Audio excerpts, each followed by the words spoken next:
জয় শ্রীকৃষ্ণ, রাধে রাধে। নমস্কার বন্ধুরা, সনাতনী পম্পা ইউটিউব চ্যানেলে আপনাদের সকলকে জানাই স্বাগত। আশা করি আপনারা সকলেই ঈশ্বরের কৃপায় ভালো আছেন, সুস্থ আছেন।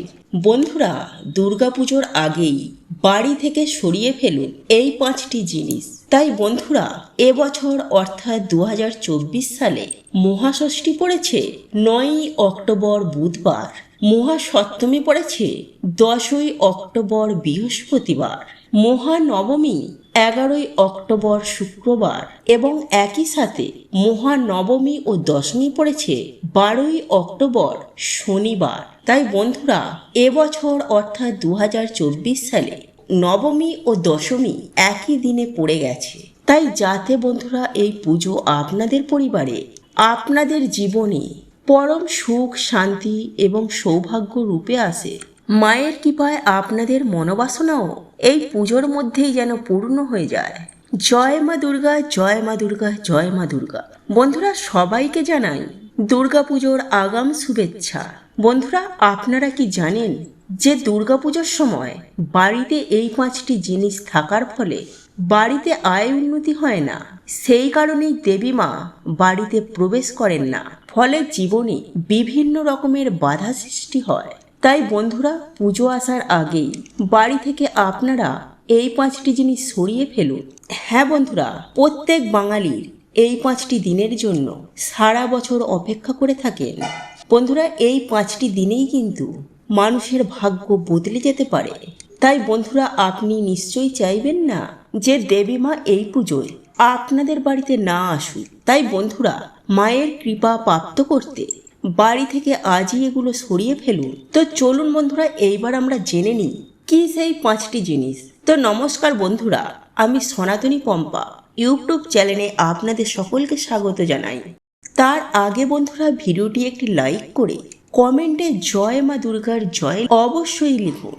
বন্ধুরা, আমরা প্রত্যেকেই জানি যে এই পুজোতে মা অশুভ শক্তির বিনাশ করে শুভ শক্তির আগমন ঘটায়। তাই বন্ধুরা, বাড়িতে যদি এই 5টি জিনিস থাকে তাহলে কিছুতেই আপনাদের বাড়িতে শুভ শক্তির আগমন হবে না। আর সেই 5টি জিনিস হলো, নাম্বার 1, ভাঙা কাঁচ। বন্ধুরা, আমরা প্রত্যেকেই জানি যে ভাঙা কাঁচে মুখ দেখা একদমই উচিত নয়। এটা আমাদের জীবনে দুর্ভাগ্য ডেকে আনে।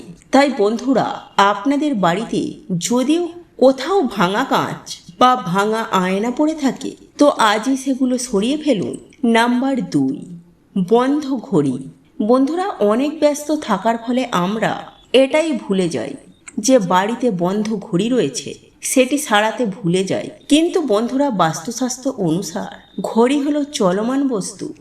ঘড়ি দেখেই মানুষ সময় নির্ণয় করে। তাই শাস্ত্র মতে চলমান বস্তুকে কখনো থামিয়ে রাখতে নেই।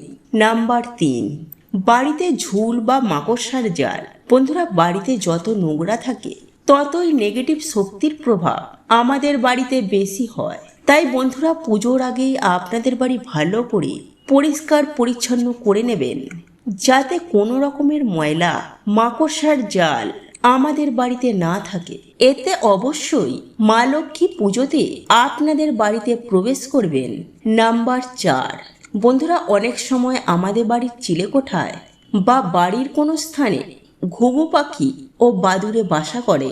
বন্ধুরা, বাস্তুশাস্ত্র অনুসার বাড়িতে এদের বাসা থাকা মোটেও শুভ নয়। নাম্বার 5, বন্ধুরা, সব থেকে গুরুত্বপূর্ণ বিষয় হলো, যদি আপনাদের বাড়িতে তুলসী মঞ্চ থাকে তো পুজোর আগেই তা ভালো করে পরিষ্কার পরিচ্ছন্ন করে নিন। প্রত্যেক দিন তুলসী মঞ্চে প্রদীপ অর্পণ করুন, এতে আপনাদের ওপর মায়ের কৃপা হবে। বন্ধুরা, বাস্তুশাস্ত্র অনুসার বাড়িতে এই গাছ থাকলে আর্থিক সমস্যা হয়, পারিবারিক সমস্যা, ঝগড়া ঝামেলা এগুলো সদা সর্বদাই লেগে থাকে। পরিবারে উন্নতি হয় না, কাজে উন্নতি হয় না, নানা রকম শারীরিক সমস্যা পরিবারে দেখা দেয়। বন্ধুরা, বাস্তুশাস্ত্র অনুসার এই 3টি গাছ যদি আমাদের বাড়িতে থাকে তাহলে মা লক্ষ্মী আমাদের বাড়িতে বসবাস করেন না। তাই ভুলেও কিন্তু বন্ধুরা এই গাছ বাড়িতে লাগাবেন না। বন্ধুরা, হিন্দু শাস্ত্র অনুসার কিছু জিনিস বাড়ির জন্য শুভ হয়, আবার কিছু জিনিস বাড়ির উন্নতি পথে বাধা হয়ে দাঁড়ায়। আর তার মধ্যে একটি হলো এই 3টি গাছ। আর এই 3টি গাছের মধ্যে আমাদের বাড়িতে যে কোনো একটি গাছ থাকে তাহলে আর্থিক সমস্যা, পারিবারিক সমস্যা, দুঃখ, দারিদ্রতা পরিবারে এগুলি লেগেই থাকে। তাই যদি বন্ধুরা এই 3টি গাছের মধ্যে যে কোনো একটি গাছ আপনারা বাড়িতে লাগিয়ে রাখেন তাহলে অবশ্যই গাছটিকে তাড়াতাড়ি সরিয়ে ফেলুন। আর তার আগে বন্ধুরা ভিডিওটিতে একটি লাইক করে কমেন্টে হর হর মহাদেব ও জয় শ্রীকৃষ্ণ অবশ্যই লিখুন। নাম্বার 1, তেঁতুল গাছ। বন্ধুরা বাস্তুশাস্ত্র অনুসার তেঁতুল গাছ বাড়ির ভেতরে লাগানো অত্যন্তই অশুভ বলে মানা হয়, কারণ এই গাছ নেগেটিভ এনার্জিতে আকর্ষণ করে। তাই এর জন্যই আমাদের ঠাকুমা দিদিমারা বলতেন যে এই গাছের মধ্যে নেগেটিভ আত্মা মানে ভূতেদের বাস হয়। আসলে বন্ধুরা আমাদের হিন্দু শাস্ত্র অনুসার মৃত্যুর পর যদি কোনো আত্মা মুক্তি না পায় তাহলে সেই আত্মাকে আমাদের হিন্দু ধর্মে প্রেত বলা হয়। আর এই প্রেতকেই বিভিন্ন ধর্মে বিভিন্ন নামে ডাকা হয়। এরা নোংরা জায়গা, ভাঙাচোরা বাড়ি, বিভিন্ন গাছপালাতে এরা বসবাস করে।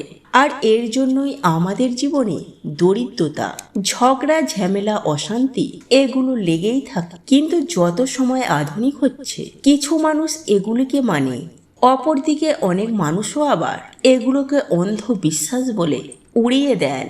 কিন্তু বন্ধুরা আমাদের ঋষিমণিদের প্রত্যেকটি বলা কথা কিন্তু 100% সত্য। যদি আমরা এগুলি মেনে চলি তাহলে অবশ্যই আমাদের জীবন সুখ শান্তিতে ভরে উঠবে। তাই এর জন্যই বাস্তুশাস্ত্র অনুসার বাড়ির ভেতরে তেঁতুল গাছ লাগানো অত্যন্তই অশুভ বলে মানা হয়। এছাড়াও শ্যাওড়া গাছ, বট গাছ, বাঁশ গাছ এই সমস্ত গাছে প্রেত আত্মাদের বাস হয়। আর এটা শুধু আমাদের হিন্দু ধর্মে নয়, প্রায় সমস্ত ধর্মের মধ্যে এমন ঘটনা শুনতে পাওয়া যায়।